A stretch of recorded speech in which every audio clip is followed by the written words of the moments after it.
Hi, I'm Jessie Prey. And I'm Andy Cassette. Welcome to Love Murder, where we unravel the darkest tales of romance turned deadly. Our episodes are long-form, narrative-driven, and deeply researched. Perfect for the true crime aficionados seeking stories beyond the headlines. Like the chilling case of Blanche Taylor Moore, the so-called Black Widow who left a trail of poisoned lovers.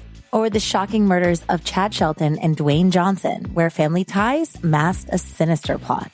Subscribe to Love Murder on Apple Podcasts, Spotify, or wherever you listen.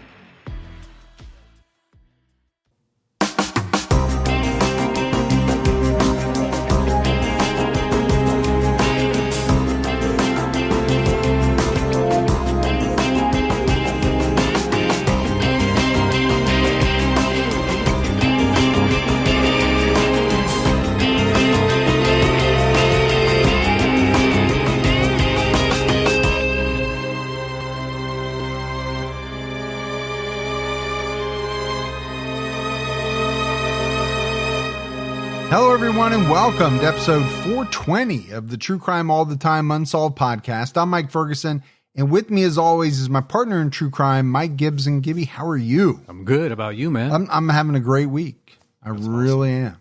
My wife is home for the summer, so we're getting to spend a lot of time together. It's nice. All lovey-dovey. Oh, sure. Yeah. You know, just holding hands 24 hours a day. You guys sit on the couch and neck a little bit. After 30 years of marriage. Do some necking. Necking. What is this, the 1950s? I gave her my Letterman's sweater, too. Yeah, but you did.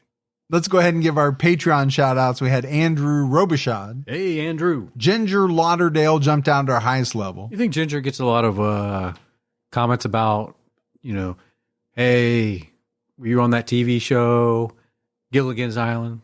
Because her name is Ginger? Yeah. Oh, I thought you were going to go with something with like Fort Lauderdale. Would have been better, way more current. Yeah, I was struggling for a word there. We had Laura Harkness. Hey, Laura. Miss Mary SLP. What's going on, SLP? Chase. Hey, Chase. Kristen. Well, thanks, Kristen. Melissa Blanco. Well, Blanco. I'll say it's Blanco. Marissa Mapp jumped down to our highest level. Hey, awesome, Marissa. Steve Violet. Hey, Steve. And last but not least, Laurel H. What up, H? And then if we go back into the vault, this week we selected Caitlin Quill. Well, thanks, Quill. So we appreciate the support, the new support, continued support. It's all amazing. Love it all. Gibbs, we have an episode out right now on True Crime All the Time where we're talking about Stephen Marshall. And this is a fascinating case from England over the span of a couple of months in 2009. A man's dismembered remains were found scattered across 2 counties in England. And the media identified this victim as the Jigsaw Man, which you and I talked about, we thought was a little callous. But the story of who this man was, how he was killed, why he was killed, it's pretty fascinating. Very fascinating. All right, buddy, are you ready to get into this episode of True Crime All the Time Unsolved? I am. We're talking about the disappearance of William Smolinski Jr. 31-year-old Billy Smolinski went missing in August 2004. One of the last calls Billy made was to a man who was romantically involved with Billy's girlfriend. He's not been seen or heard from since. William Paul Smolinski Jr., who went by the name Billy, was born on January 14th, 1973. He grew up in Naugatuck, Connecticut. He attended Caner Tech for 3 years and studied to be an electrician. He decided this career path wasn't for him and transferred back to Naugatuck High School to finish his senior year.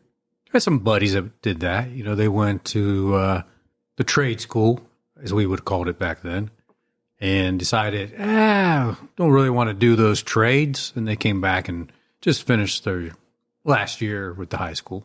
Yeah, but he, 3 years studying to be an electrician, that's a long time. It is a long time. To then completely reverse course. But, I've said this to my kids, you're going to be doing whatever job you go to school for a long time. Sure. You better make sure it's something that you like or can at least live with. Billy worked a variety of jobs while he was trying to figure out what he wanted to do. He lived with his parents until he was 26 and saved up enough to buy his own home in Waterbury. Now, I know a lot of kids are doing that nowadays, but that was not as common back when you and I were that age. No, I mean, I moved out pretty quick after graduating high school. Yeah. I mean, I went to college, but once I went to college, I never lived at home full time ever again. No, I mean, I know you think I was 26 when I moved out and graduated high school, but I wasn't. You were 12. But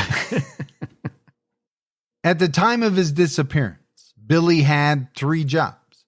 He was an apprentice at a heating and air company, a part-time tow truck driver, and did landscaping on the side. that's a busy guy. Yeah, that's a lot of different jobs.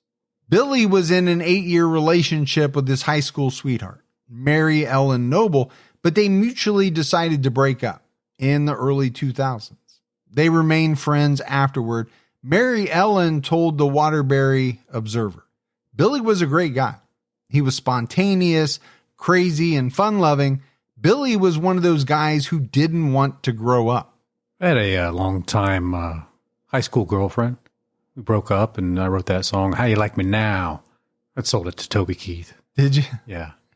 Probably made some good money off that. Yeah, it did okay. But, really an 8-year relationship from high school, that's a long time. That is a really long time. That would be a tough breakup, I would think. Yeah. While they were dating, they purchased a German Shepherd puppy and named him Harley. Bill and Mary Ellen never lived together, so they shared the dog throughout their relationship. Harley primarily lived with Bill after the breakup. It's kind of like a custody battle, but a friendly one. Yeah, you get the dog on, this weekend or that week or whatever. Billy met a woman named Madeline Gleason when they were both driving school buses in Woodbridge. They started dating in the summer of 2003. Billy introduced her to his family, and they were surprised that she was 16 years older than him. Do we say cougar? I don't know. Is that politically correct? I have no idea. But you said it. I didn't. That's true. It's an age gap. It is. But he's not, 16 years old. No. Dating a 32-year-old woman. He's, in his late 20s. She's in her early to mid 40s, somewhere like that. Right.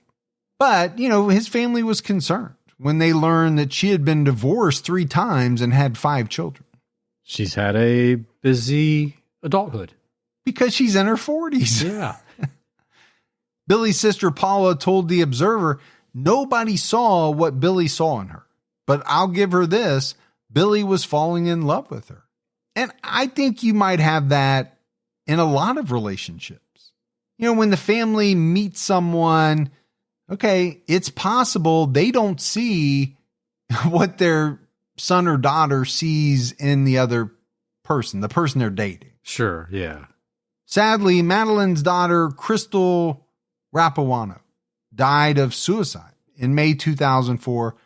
Billy spent more time with Madeline after trying to comfort her.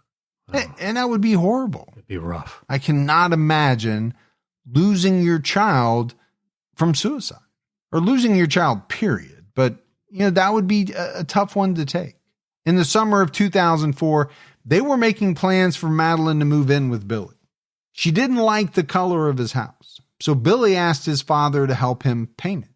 He stripped the paint off the outside of the house before he and Madeline went on a trip to Florida and was going to paint it when they got back. That's real love right there. Hey, I don't like the color of your house. It's okay, babe. I'm going to strip it and change it for you. Hey, we all make changes for our significant others. Sacrifices. And we don't know what color it is. It could have been, hideous for all I know. The night before he left for Florida, Billy took his dirt bike to his parents' house because he was worried someone would steal it while he was gone. Billy was nervous because he didn't travel often and preferred to stay at home. A homebody. Much like myself. I don't like to travel. I have to for certain things, but if I had my preference, it would be to stay home. I love my house. I love my kind of studio / basement space that I have here. Yeah. You're content. I am very content. Things took a turn. While Billy and Madeline were in Florida, Billy was upset about her secretive behavior with her cell phone. He caught her talking in shower stalls and suspected she was cheating on him. That could be a potential problem, right? If you're being real secretive on your phone around the person that you're in a relationship with, it's going to be natural for them to wonder, why the hell are you doing that? And then to find that you're talking in shower stalls. I'm assuming while you're not taking a shower. Yeah, that's strange. Seems strange. Billy's ex, Mary Ellen, was dog sitting for him. She spoke to Billy on the phone and noticed he didn't seem to be having a good time. He mentioned that he suspected Madeline was seeing another man. So, they dated for 8 years. It really must have been a mutual type of breakup, right? They stayed friendly afterwards. I mean, she's dog sitting for him at his place, and he's calling her to confide in her about his current relationship. That's not something you do with an ex that you had a contentious breakup with. Yeah, unheard of, really. When Billy returned, he talked to his sister Paula and Mary Ellen about his relationship problems. He told Paula that he and Madeline had broken up. Billy was devastated, but also angry at the other man. And my thought is, Gibbs, I don't know that there is another man at this point. I don't know that Billy knows for sure there is an other man. Yeah. But he suspects it and he's upset about it. Mary Ellen told the Waterbury Observer, if you cheated on Billy, he would take it really hard. A former girlfriend cheated on him, and it was something he wouldn't let go of. Billy told me he had a plan to try and get Madeline to admit the affair. Yeah, I don't know how easy it would be to get over someone cheating on you. For most people, it's something they never get over. I think it's hard for many, many people. Billy was also going through a hard time because his hours at the heating and air company were cut. His boss at the tow truck company offered him more hours. Billy spoke to his boss, Leo Bianchi, a few days before he went missing. He mentioned he was having trouble with his girlfriend, and his boss reassured him that he was young and there were plenty of fish in the sea, in his words. Sounds like something, back when we were young, an older person might say. Absolutely. There's plenty of fish in the sea. What are you worried about? Just move on. Things will be fine. But it's probably a conversation that you and I have had with our kids, just using different words. I don't know that I've ever said there's plenty of fish in the sea. Yeah. I always like to say, it'll be better in the morning. Get a good night's sleep. Everything will be better in the morning. Will it? Well, I just said that because I wanted to go to bed instead of continue talking about it all Please through go the to night. bed. Can we all just go to bed? Yeah. At 4:45 a.m. on the morning of August 24th, 2004, Billy put a ladder against Madeline's house and knocked on her second-story bedroom window. She let him in and they talked. Madeline later told the police that Billy seemed a little depressed when he left. Okay, can we talk about how strange this seems? It's 4:45 in the morning. Yeah. You are taking a ladder and climbing up to a second-story window. A little Rapunzel vibe going on. No, I'm getting a breaking and entering vibe if I'm a neighbor and, Well, that's true. and I'm seeing this at 4:45 a.m. I mean, is there a reason why, a call can't be made, a door can't be knocked on? I'm just a little unsure about this part of it. Is there just a ladder laying around for this use? Yeah. Or did he bring it with him? And maybe he did, he did heating and air and all that. I mean, could he not have done a say anything where he stood on the grass with a big boombox wearing a trench coat? That would have been cool. The police would speculate this was a sign that Billy was emotionally unbalanced. But Mary Ellen said that this was something Billy did many times in their relationship. Okay, so apparently He was big on, just not going through the front door, climbing up ladders and knocking on windows, I guess. It was his go-to late at night move. Yeah. Billy was last seen at his residence on Holly Street in Waterbury between 3:30 and 3:45 p.m. on August 24th. Billy asked his neighbors to watch his dog Harley for 3 days because he was going to look at a car. The neighbor couldn't find the house key Billy was supposed to leave out, so he called Mary Ellen, whose number he already had. Mary Ellen knew something was wrong right away because Billy would never have left Harley locked up like that. Never. Mary Ellen called Billy's sister Paula, and soon the entire family knew something was wrong. When Paula arrived at the house, she noticed Billy's truck was parked at the end of the driveway, which was odd because he never parked there. Paula moved the truck because it was blocking the driveway, which she didn't think much of at the time. Billy was reported missing on the morning of August 25th. The Waterbury police insisted on waiting 3 days to start searching because that was when Billy said he'd be back. And I do want to go back to that. It did kind of strike me as odd that he said he was going to be looking at a car for 3 days. Seems like a very long time to go car shopping. Yeah. Where is this car at? Are you driving across country to look at it? And you go to take it for a really long test drive? Several days later, someone broke into Billy's truck in the middle of the night and scattered papers in the cab. The family asked the police to fingerprint the truck, but by the time they got a response, almost 10 days later, they said it was too late. Wow, 10 days later. To get a response from the police? That's kind of ridiculous. And if you just said, okay, somebody broke into my truck and police didn't rush right over to take fingerprints, okay, I would understand that. But when somebody has been reported missing and then their truck is broken into, you would think those two things in combination would create a sense of urgency. Yeah, it deserves some type of escalation. The family brought in search dogs, organized their own search parties, and hired private investigators. The family did. The family. Billy's parents worried he was injured in some type of accident, so they asked searchers to look in the woods around his house and along the edge of the Naugatuck River. The police first theorized that Billy died of suicide due to the problems in his personal life, or that he was, quote, out and about, per the Waterbury Observer. Don't worry, he's just out and about, folks. How do you know he's out and about? Well, we just feel he's out and about. And, I get it. The guy was going through some things, but starting right off the bat, theorizing that he died of suicide, that seems strange to me. I think so, too. The police did infrared tests on the house, garage, and truck and found no blood 10 days after Billy went missing. His sister went to the police department to complain about the lack of attention given to Billy's case. A new detective was assigned, and he came to take a look at Billy's house.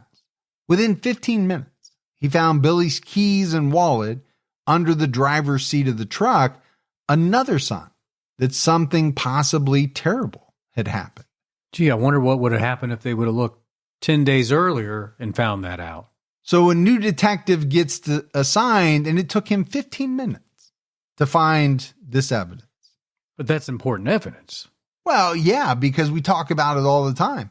If somebody is out and about, as police suggested, would they not have at least their wallet? I get it. Maybe they don't need their keys because their truck is still in the driveway. But also, if you're out and about, how are you out and about without your truck?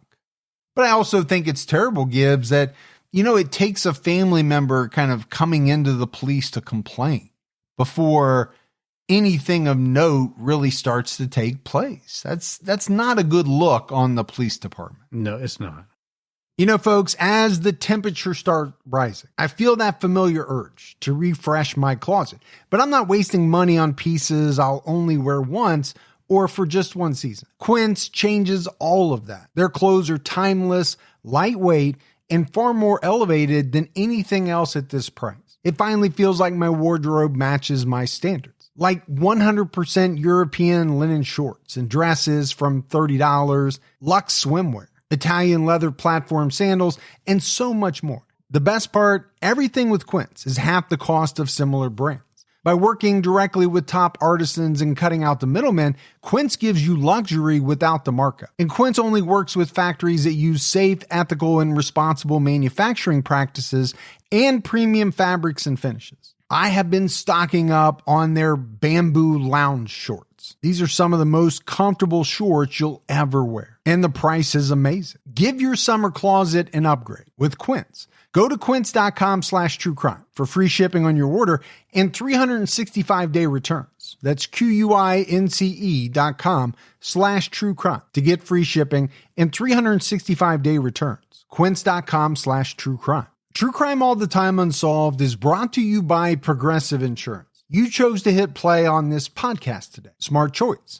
Progressive loves to help people make smart choices. That's why they offer a tool called Auto Quote Explorer that allows you to compare your Progressive car insurance quote with rates from other companies. So you save time on the research and can enjoy savings when you choose the best rate for you. Give it a try after this episode at Progressive.com. Progressive Casualty Insurance Company and Affiliates, not available in all states or situations. Prices vary based on how you buy. Homes.com knows that when it comes to home shopping, it's never just about the house or condo, it's about the home. And what makes a home is more than just the house or property. It's the location and the neighborhood. If you have kids, it's also schools, nearby parks, and transportation options. That's why Homes.com goes above and beyond to bring home shoppers the in-depth information they need to find the right home.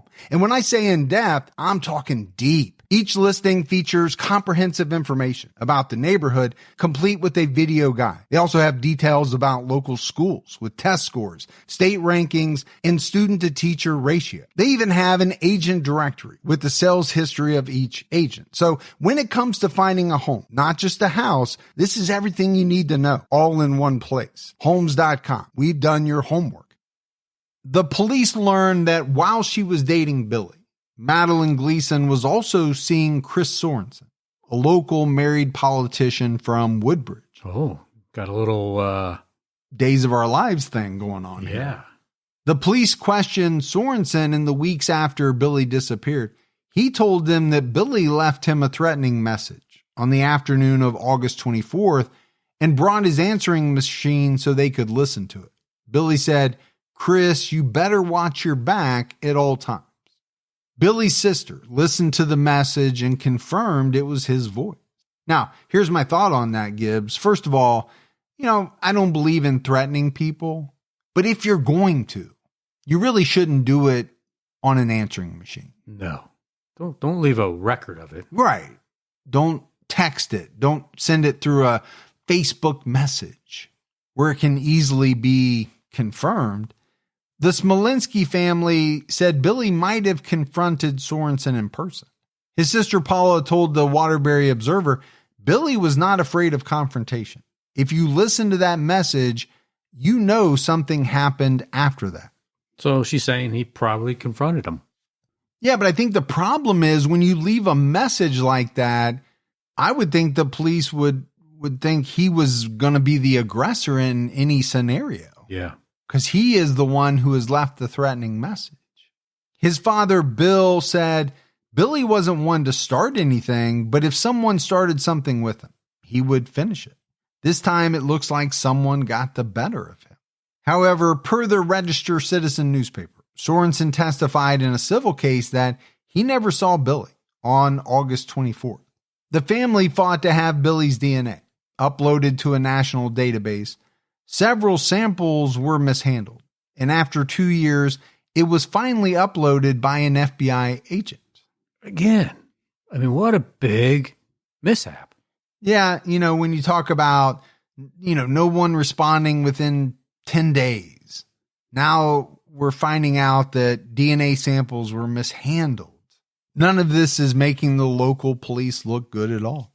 18 months after Billy went missing, Deputy Police Chief Jimmy Egan told the Waterbury Observer that Billy was probably having a beer in Europe and would come home when he was ready. Egan said this knowing Billy's bank account had not been accessed since before he disappeared. He also didn't have a passport. Is this guy a dumbass? Apparently. He's probably having a beer in Europe. Well, no, he's probably not, because he hasn't taken any money out of his account. How's he going to get to Europe without a passport? It's just nonsensical. Yeah. I can't believe the guy actually said something like that. To a media outlet. Yeah. Not to a buddy, to a media outlet. In February 2006, Egan told the Observer they had followed up on all leads, and there was nothing to do but wait for Billy to come home. He suspected no foul play. Now, are you going to believe anything that this guy says to the paper after he's probably having a beer in Europe? No. No, it would be hard for me. He kind of lost a lot of credibility at that point, I would have thought. However, then Police Chief Neil O'Leary told the Observer in 2006, I would never rule out foul play. I don't think he disappeared on his own and is hiding from his family. My gut feeling is something is wrong. Okay, well, maybe now we have somebody who's got a little bit of sense. Yeah. Here's a guy who didn't take his wallet. He has no passport, hasn't accessed any of his funds, hasn't contacted his family, with whom, from my understanding, he was pretty close with. How does all of that not scream something is wrong here? Potential foul play. Absolutely it does. Doesn't scream, I found my way over to Europe and sitting over there at this pub drinking me a beer. I'll come home sometime. But Hope yet everybody's doing well. Yeah, but yet I didn't think to call my family because I'm sure they're probably worried sick about me. Exactly. That year, a man named Chad Hansen told investigators that Billy was murdered and he knew where the body was. He claimed a man named Sean Karpiuk had beaten Billy to death, and Hansen helped bury the body. It turns out, Gibbs, that Sean Karpiuk was one of Madeline Gleason's children. He died of an overdose on January 31st, 2005. He was 27 years old. At the time of his death, Sean was a construction worker with Top Gun Landscaping and had previously worked as a grave digger in Seymour. You know who would probably be pretty good at disposing of a body? Somebody that worked as a grave digger? Yeah. Yeah. I think they'd have, intimate knowledge of how to dig a grave. Maybe he didn't like Billy dating his mom. Yeah, it could be. The FBI took over the investigation in the summer of 2006. Agents looked into the landscaping company and spoke to Chris Sorensen. The FBI searched for Billy's remains on a farm in Seymour, in a wooded area in the Mattatuck State Forest, and in a residential neighborhood in Shelton. Based on the tip from Chad Hansen, authorities searched locations in Seymour in 2008.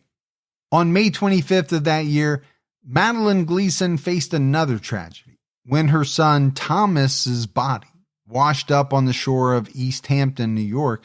He had been sailing with Thomas Leone, whose body was found in Sag Harbor Bay. Days earlier, Thomas died of drowning after a boating accident. All right, so, this is a woman who, within a fairly short period of time, lost two of her sons. Yeah, tragic. In 2010, authorities searched Naugatuck State Forest, again, based on the information from Chad Hansen. In 2011, authorities searched Oxford, Connecticut. This search lasted 10 days and cost over $100,000. Chad Hansen would be arrested the following year. I do wonder if that maybe caused the police to start to discount some of the things he had said to them. Also, this 10-day search costing $100,000. I just think it gives you some insight into how expensive some of these searches are. Well, when you factor in all the man hours, people hours, it adds up. Equipment, yeah. All of that. In 2012, the FBI abruptly announced that they were withdrawing from the investigation. The Waterbury police formed a task force that included the Connecticut State Police and Seymour Police. In March 2012, the Deputy Chief State's Attorney, Lynn Boyle, told a concerned citizen that 2 new detectives had been assigned to the case. Waterbury Police Chief Michael Gugliotti acknowledged the initial response was a complete disaster. I don't think you're going to have anybody disagreeing with you on that. No, but it's refreshing, right, for someone to come out and acknowledge it. Now, it's a little easier for him because I'm assuming he wasn't there, right, when all this went down. So it's easier for him to say that. But still, a lot of times, even people who weren't involved, they don't like to bash their own department. But I think the guy's just telling the truth. He's telling it as it was. According to the New Haven Register, it took authorities 4 years to do forensic testing on Billy's truck after receiving persistent reports that his truck was seen in Shelton. So it took 10 days for police to respond to the family after his truck was broken into. But now we find out that it took authorities 4 years to do forensic testing on it. It just seems unbelievable. A woman told the Shelton police she saw a truck that looked like Billy's and a red car in a wooded area in town and was stood up by a detective who agreed to meet with her. It wasn't until the fall of 2011 that she was even interviewed. I'm sorry. But again, it's shocking. Yeah, and as much as we do not like to bash the police, I think you have to tell it as it is. And when things are mishandled as badly as it seems like they were in this case, you have to be bluntly honest with it. I think the chief said it. This was a complete disaster. Yeah. I think everything that could have been done wrong was. The area where the truck and car were seen is in the general vicinity of Forte Hill Road in Shelton, the site of one of several digs. On August 10, 2012, a judge awarded $52,000 to Madeline Gleason as part of her lawsuit against Janice Smolinski and Billy's sister Paula Bell, filed back in 2006. The judge noted that the family put posters about Billy in areas Madeline frequented. In a police report, Janice allegedly stated that she was intentionally saturating all the areas Madeline frequented because she was trying to break her. The judge cited statements attributed by a witness to Janice that she believed Madeline knew what happened to Billy and they wouldn't stop hounding her until she gave up that information. So I'm assuming Madeline probably felt harassed. Yes, and that's what the lawsuit was over. During the trial, the family denied harassing or threatening anyone and said they put up thousands of posters. They noticed some of them had been taken down and were surprised to learn Madeline was doing it. Madeline acknowledged ripping down posters about Billy because they were saturating areas where she lived and worked. She claimed the family threatened to kill her, which they denied. So there's a couple of things here. I understand it might be tough to see these posters, but to take them down when the family is putting them up to try to, keep the word out about their loved one. That seems strange to me, but it also seems strange that the family is saying that they were trying to break her with the posters. So I think there was a little bit of strangeness on each side there. Sounds like maybe they both needed to pull back. But the family's not going to pull back if they think Madeline is either involved or knows something. That's going to be tough. I mean, I could tell you, pull back. You're not going to pull back. I'm saying, no, I need to find something out and I need to find it out today. Janice was arrested for trespassing and disorderly conduct after Madeline complained, but those charges were later dismissed. Madeline later testified that the suspicions about her role in Billy's disappearance made it difficult for her to gain custody of her daughter's child. Madeline said, per court records, of all people, I would know what it's like to lose a child. But these people, all they do is keep following me, harassing me. Every time I turn on the news, it's Madeline Gleason. What does she have to hide? And all these newspapers and these television shows are going by what the Smolinskis are telling them. They've never come to me and asked me what my story is. I never even knew I was going to be on television until I watched it. Now, I understand, putting flyers up all over town. But if you are saturating them, let's say right outside this woman's house, right, I could understand how that might be a little over the top. But again, the family has said it. They believed that she knew what happened to Billy. And so they're doing it on purpose. In late 2012, Waterbury Observer writer John Murray approached the Waterbury PD with a potential timeline and a list of individuals believed to be involved in Billy's disappearance. Murray has been in contact with the Smolinski family for years and has reported extensively on the case. Chief Michael Gugliotti agreed to take meetings with him, but he retired in February 2013 and communication stopped. Murray met with acting police chief Vernon Riddick, who promised to follow up on leads. Before they could come up with a new format for how to proceed, Billy's parents, Jan and Bill Smolinski, called a meeting at the state attorney's office and unloaded their frustrations on everyone in attendance, which damaged their relationship with law enforcement. I'm sure it did. And that's the tightrope that you walk, right? Someone in your family goes missing, you want answers. It's not uncommon to get upset with the police when you think that they're not doing what they should be doing, they're not doing enough. But at the same time, if you take it too far and damage that relationship, well, the police could pull back even further. And they could say, well, we're not dealing with you because, you're making us look bad. You're calling us out all the time. Well, sometimes people need to be called out. Yeah, I absolutely agree with you, especially when they're not doing what they're supposed to be doing. But you do run the risk of ticking them off and then losing their cooperation. It shouldn't happen that way, but obviously we know it can. Yeah, true. According to the Observer, the Smolinskis obtained documents showing that the state police created an internal PowerPoint presentation suggesting Billy raped a young girl, which led to his death, which is not true. The PowerPoint also questioned whether Bill Smolinski is Billy's biological father, which he is. So if that PowerPoint really existed, that's terrible, right? Yeah, because I don't know what that would have been based on. Did they have information or some type of evidence to back that up? Or are they just creating a PowerPoint with a bunch of theories? I get it. Sometimes you have to theorize some things, but that's a rough theory, right? Billy raped a young girl. That led to his death. I mean, you could throw anything out there as a theory in someone's disappearance / supposed murder.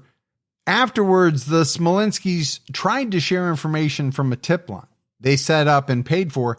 It was difficult for them to get the police department to call them back.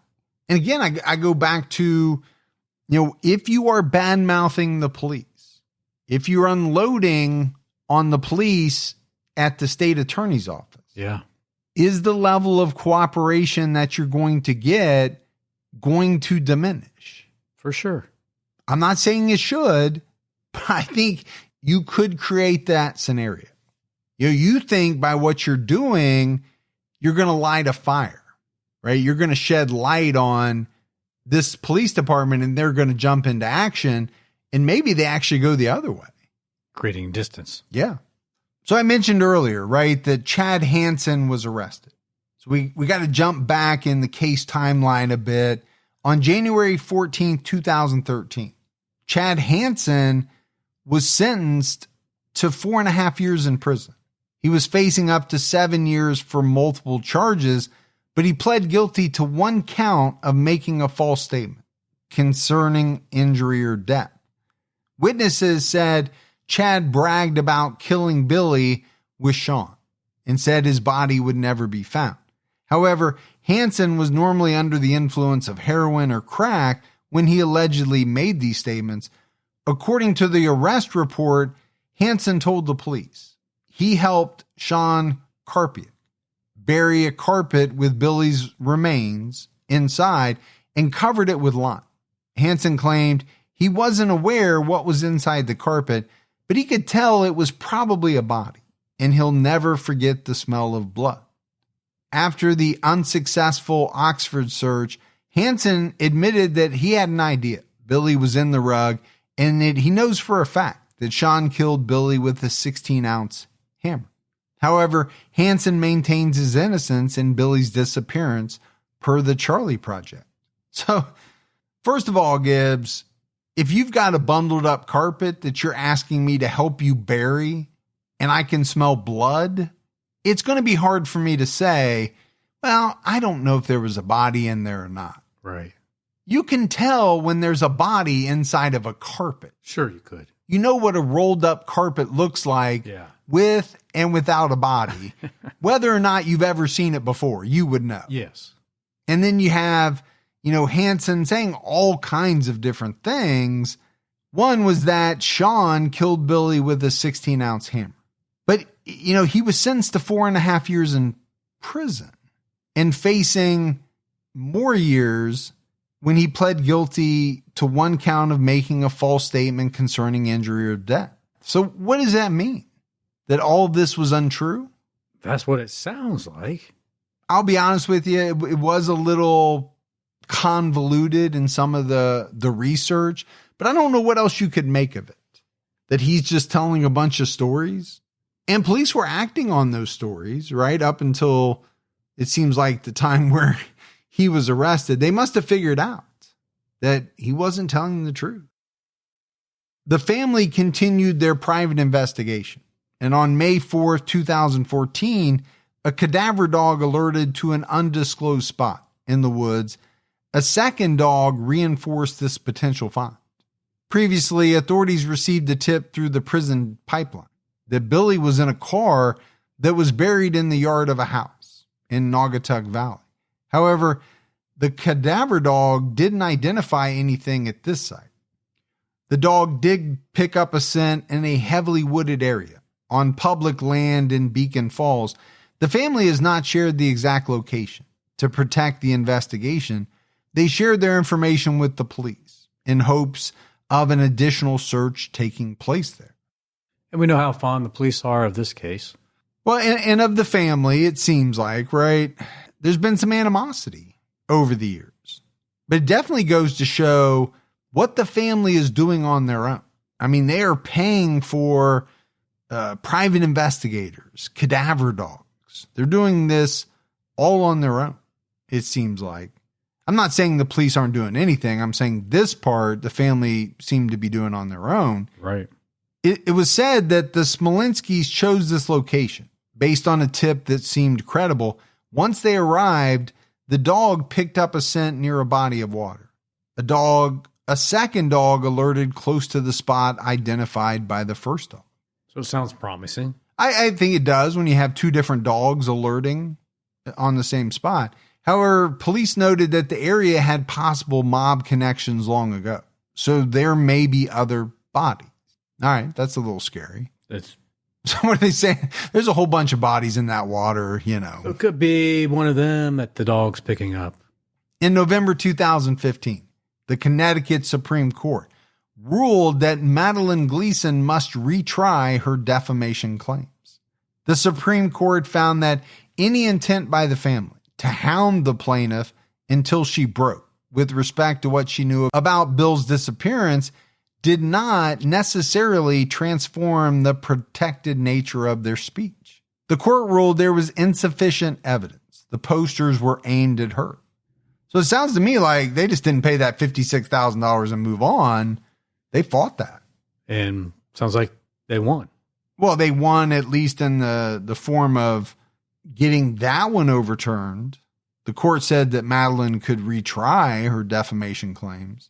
Waterbury Observer writer John Murray continued working with the family and put together the following report based on their years-long investigation. It was published in a 2022 article. The report said Billy Smolinski Jr. was murdered in the late afternoon or early evening of August 24th, 2004. The exact scenario of his death is still in question, but an intensive examination of police reports from the FBI, the Connecticut State Police, Waterbury PD, Shelton PD, Seymour PD, and Spyglass investigations reveal insights that might help unravel the mystery. The key players in Billy Smolinski's death are all affiliated with Top Gun Landscaping in Milford, Connecticut. The business was owned by Paul Kopax. 3 Top Gun Landscaping employees have been directly linked to Billy Smolinski's death: Sean Karpiak, Chad Hansen, and Timmy Driscoll. Statements given by individuals from Top Gun Landscaping and their associates form a circular firing squad, each blaming the others. There are different stories of how Billy Smolinski was murdered and where he was buried, but almost every version involves Sean Karpiak and Chad Hansen, and several versions include Paul Kopax and Timmy Driscoll.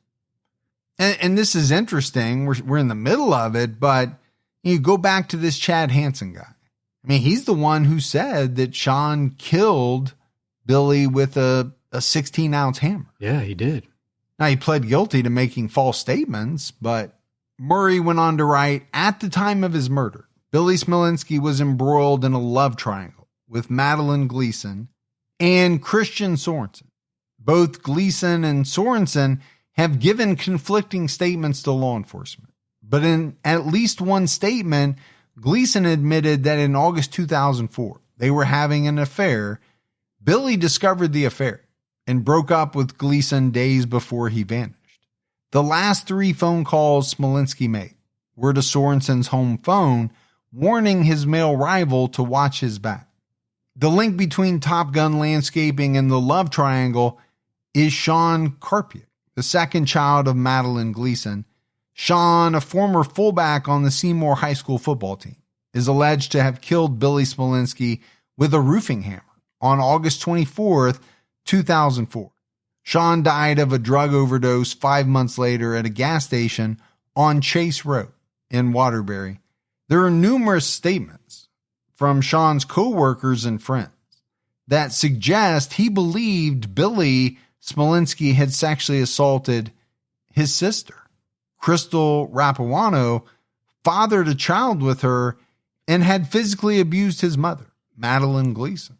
The allegations that Billy fathered a child were proven untrue by DNA tests and in hundreds of police reports. There is no mention of any violence between Billy and Madeline. So it goes kind of back to that false rape charge that someone brought up against Billy. Yeah, I mean, obviously, this guy, John Murray, he worked for years, Gibbs, investigating this case, putting all of this together for the Waterbury Observer. I mean, he's really laying a lot of it out here. Yes. The one thing that I will say is that it seems, according to Murray, everything comes back around to Madeline's son, Sean. Now, there are other players involved, but it seems to me that Murray believes he's at the center of it. He went on to write that it's unclear who filled Sean's head with misinformation about Billy Smolinski, but multiple statements to the FBI and the Connecticut State Police suggest that Karpiak's actions against Billy were motivated by a belief that Billy had violated Sean's family. And again, I think that goes back to Sean thought that Billy had fathered a child with his sister, thought that he had physically abused his mother. Okay, are you going to be angry if those things are true? Sure. But where's he getting that information? I think that's the key. I mean, we don't know that Sean killed Billy, but let's roll with the research and the writing that Murray did. if Sean did do it, was he motivated to do it by outside influences, right? People in his life telling him, oh, Billy's a bad guy. He did this. And whether that's Madeline or that is Sorensen, I don't know. In September 2018, John Murray sat down with Neil O'Leary, former chief of the Waterbury PD, who was then the mayor.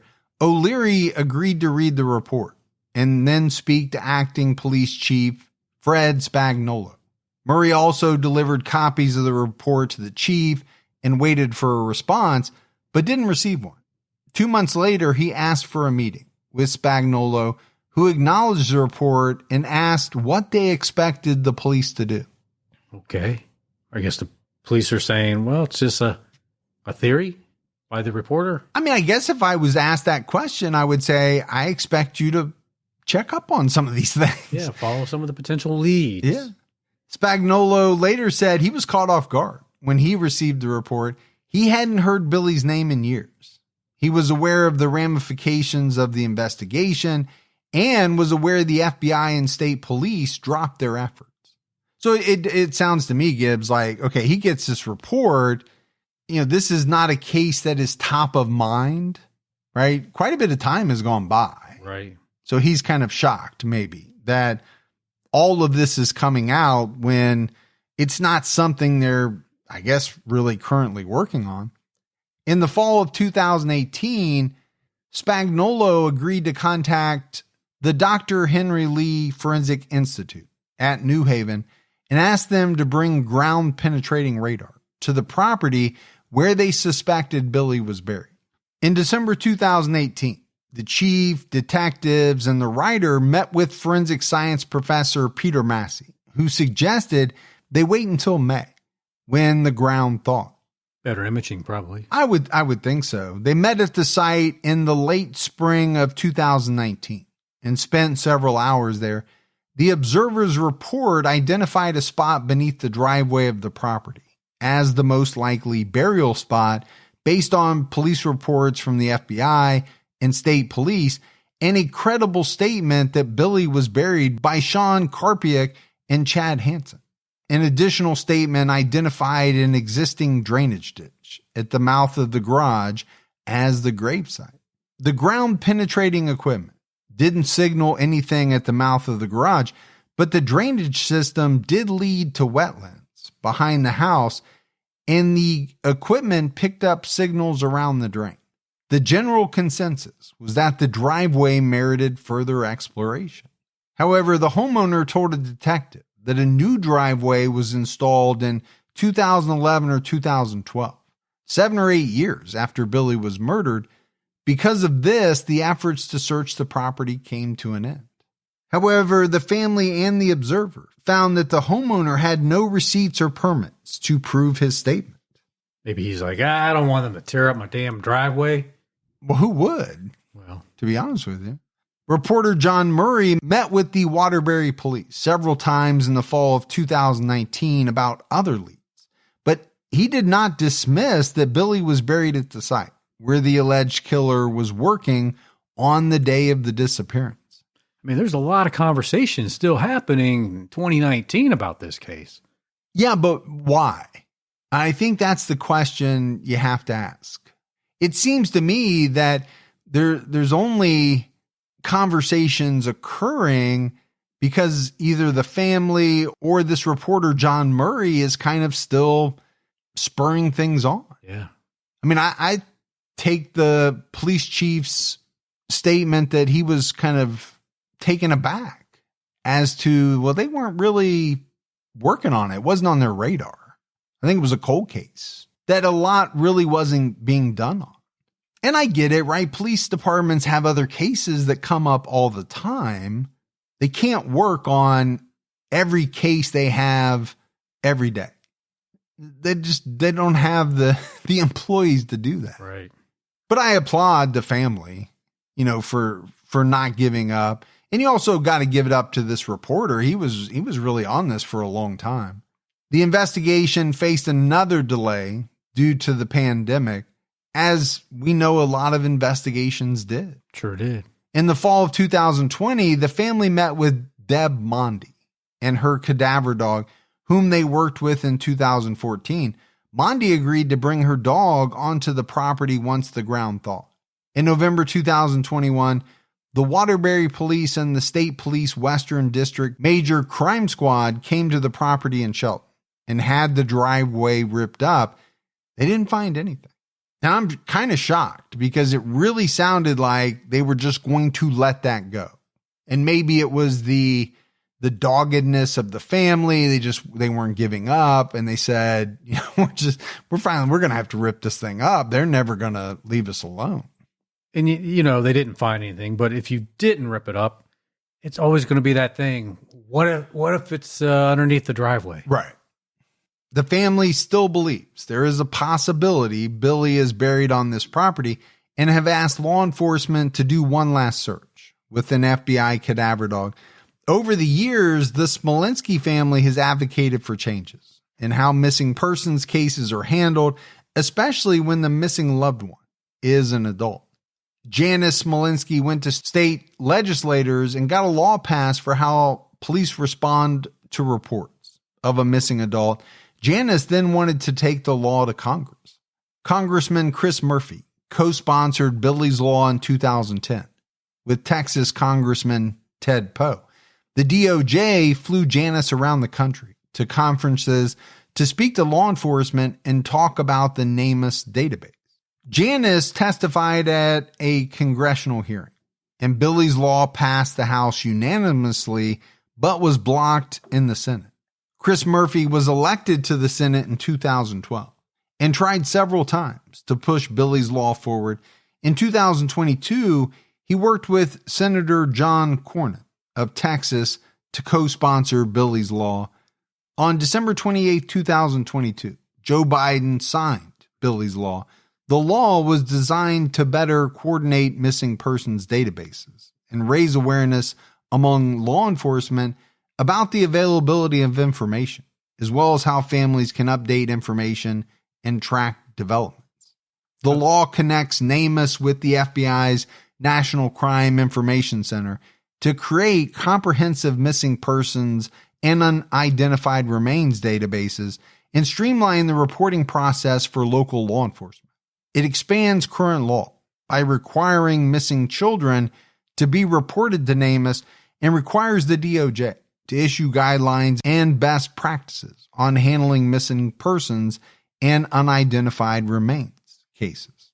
Sounds like a really good law. Yeah, I think all of those are good things. The thing that jumps out to me and has, as long as you and I have been doing unsolved cases, is how over the years certain police departments have treated missing persons cases. Sometimes the families of missing children were told, well, they'll be back. Yeah. These are kids under the ages of 18. But I also think missing adults, their cases have been mishandled in many instances. And for me, it always goes with the kind of the circumstances around it. If somebody goes missing, but they packed up their entire house and they drove off in their car, okay, that would be one thing. But if they didn't take their car, they didn't take their wallet, they've never touched anything in their bank account, you know what I'm saying? It's the circumstances around each case. Sure. I just don't think you can use a one-size-fits-all response in a missing persons case, especially when it comes to an adult. I just don't think you can say, well, they're an adult, they have the right to go missing. Technically they do, but you're assuming they chose on their own to go missing. Yeah, exactly. And the circumstances around the case don't match that. Just got to use your head. Yeah, that's what I've always thought. And I think, things are getting better along that front. As we wrap this one up, Gibbs, August 2024 marked 20 years since Billy went missing. Janice Smolinski told NBC Connecticut they are living in a reality that Billy is dead, but they're still looking for answers. And why wouldn't she? Still look for answers? Yeah. Yeah. I mean, I don't think you ever give up that quest, but at a certain point, does the family get to, a point where it kind of hits them that it's very unlikely that their loved one is alive after all these years? Yeah. No contact. They've never shown up in any database. It's just hard to believe. Yeah, I don't think anybody feels like he just ran away. No, I don't think that at all. But, as a family, you're never going to give up trying to, number one, find out what happened. Yeah. And then number two, find your loved one. Because you want to bring them home. You want to give them a proper burial or, something like that. That same year, catastrophic flooding in the Naugatuck Valley prompted a plea from Billy's family. In a Facebook post, Janice asked that people be on the lookout for human remains during cleanup and recovery to help her family and others with missing loved ones. I mean, it's a great point. These flood waters could unearth some bones. Yeah, absolutely could. Water is a very powerful force, as we've seen with some of these hurricanes and floods.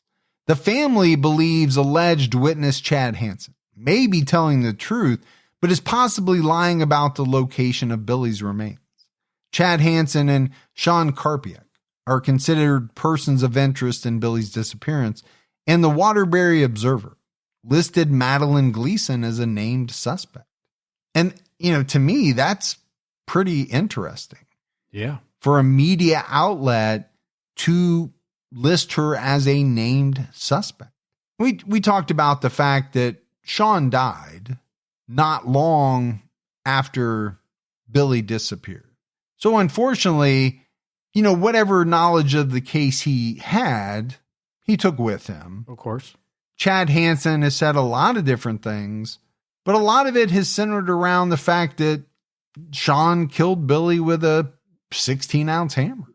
So could there be some truth around that? Yeah. People can tell the truth and lie at the same time. Sure they can. You tell a story, some of it is peppered with truth.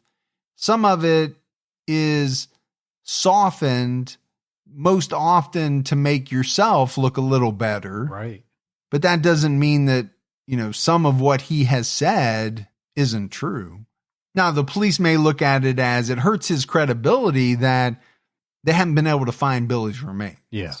But if you have any information about the disappearance of Billy Smolinski, you can call the Waterbury Police Department at 203-574-6941 or Crime Stoppers at 203-755-1234. So that's it, Gibbs, for our episode on Billy Smolinski. We got a voicemail. You want to check that out? Let's hear it.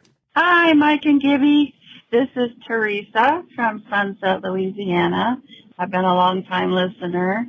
I just wanted to comment on your recent coverage of the Jeremy Bright case. It was brilliant, and I was really, really happy about it because Jeremy's mother, Diane, and his sister, Esty, are very good friends of mine. I'm from Oregon originally. And I forwarded the podcast to Diane. She'd never even heard any of the podcasts that have been done about Jeremy, so she was really, really happy about that. Anyway, I just wanted you to know that what you're doing out there, keeping some of these really cool cases alive and in people's minds and forefronts of their thoughts is really wonderful. So anyway, I love you guys. I'll never stop listening, and I'm Team Gibby. Love you. Bye-bye. I appreciate the voicemail so much. We had one like this a week or two ago, Gibbs, and you and I were kind of talking about it off air. It's a big deal. It is a big deal to hear, even if it's not directly from a family member. Yeah. But to hear that, number one, they were okay with our coverage. because that's important. That to is us. important. And that number two, people believe it's important, to tell these stories, to keep them out there, to keep them front and center, because I truly believe that. So, I mean, that kind of stuff really, it makes us feel a certain way. I don't know what that way is, but yeah. Like what we're doing is important. And that some of the families believe in it too. And I don't know, it means a lot. But definitely appreciate that, Teresa. Yeah, absolutely. All right, buddy, that is it for another episode of True Crime All the Time Unsolved. So for Mike and Gibby, stay safe and keep your own time ticking.